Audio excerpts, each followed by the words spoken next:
Hi class, I'm Eric Haber, and today I'll be demonstrating how to cook a steak to medium rare for my audience over here. First thing you want to do is get your oven on. To get that pan hot, you want a good hot pan to ensure it gets seared on the steaks and make sure the seasoning stays on. Season both sides with a little salt and a little pepper. Next, I'm going to season it with some thyme. Get a good press on those, make sure the seasoning stays on. Some rosemary is always good for a steak, complements the meat very well. Next seasoning I'll be using a little bit of basil, adds a sweetness to the steak. You want to over season the steak, can't stress that enough. Some bay leaves, just a little, and a little bit of onion powder.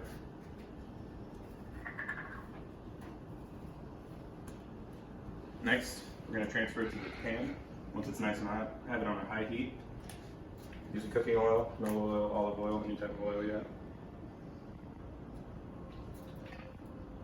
Make sure the oil has time to get nice and hot. Next, you want to take your steak.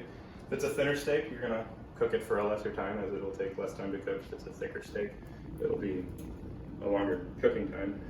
This is a pretty thin steak, so it shouldn't take too long to get to medium rare. Make sure the oil's hot, make sure it's all hot. Place the steak away from you, because it won't splash you.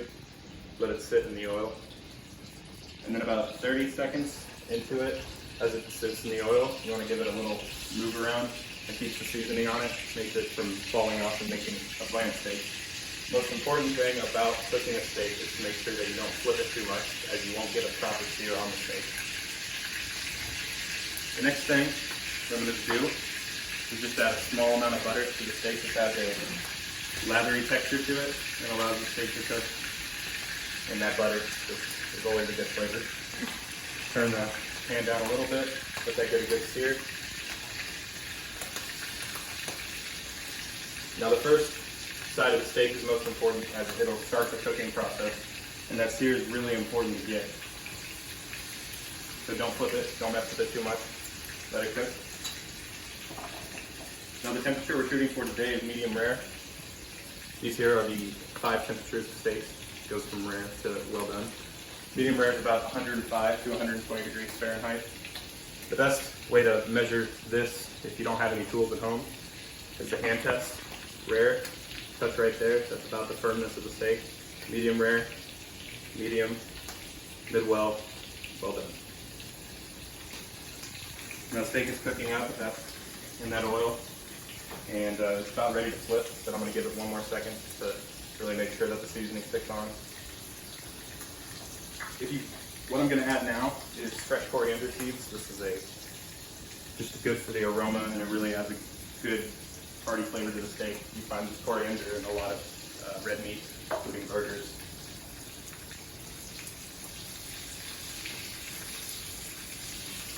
And the coriander doesn't need to necessarily stick on the steak. It's more for the oil, bringing that flavor to the cooking oil and making sure it cooks into the steak.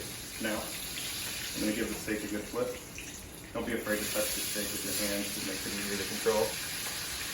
That's about what you want on your steak, on that sear.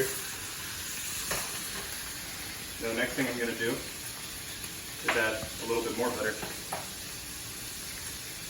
I'm going to let that side of the steak sear a little bit. It doesn't have to necessarily cook as long as the first side, as the cooking process has already started and the inside of the steak is getting hot. The most important thing is just to really capture the flavor on that steak and make sure you're getting the most out of the sirloin.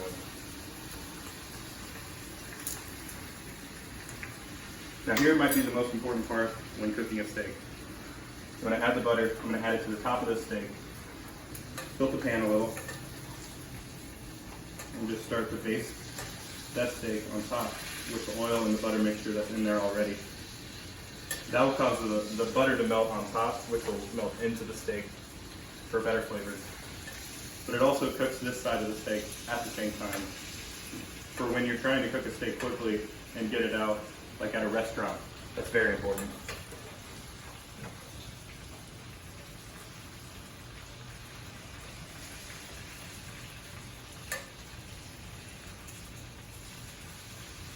And once that butter's in there,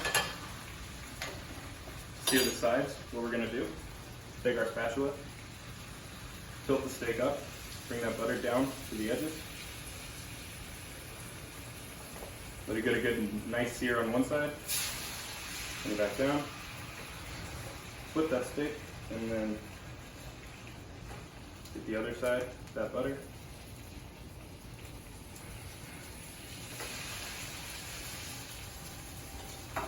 Now this steak is almost probably the medium rare. It was a very thin steak, so it doesn't take too long to cook. With the touch test, yes, I'd say that's about a medium rare. I like my steaks a little bit undercooked and medium rare, just because I think that gives you the most flavor from the cut of meat. Now what I'm going to do, to get it up a little bit more coverage, let it sit.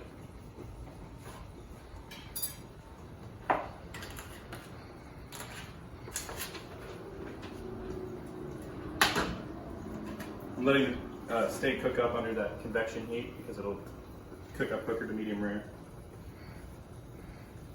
The reason I like steak so much is just because I've always enjoyed cooking for anybody, and I just like being able to try new things and see what I can get out of it.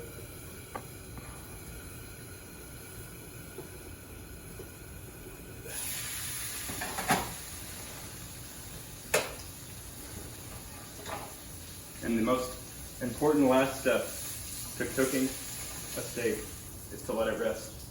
So I'm going to let it rest on this plate. Let it rest for about the same amount of time you cooked it for. Mine took about 5 minutes, so I'm going to let it rest for 5 minutes. But for the purpose of this video, I'm going to cut into it.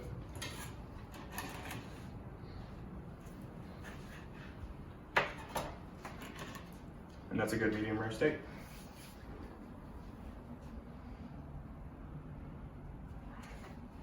Thank you.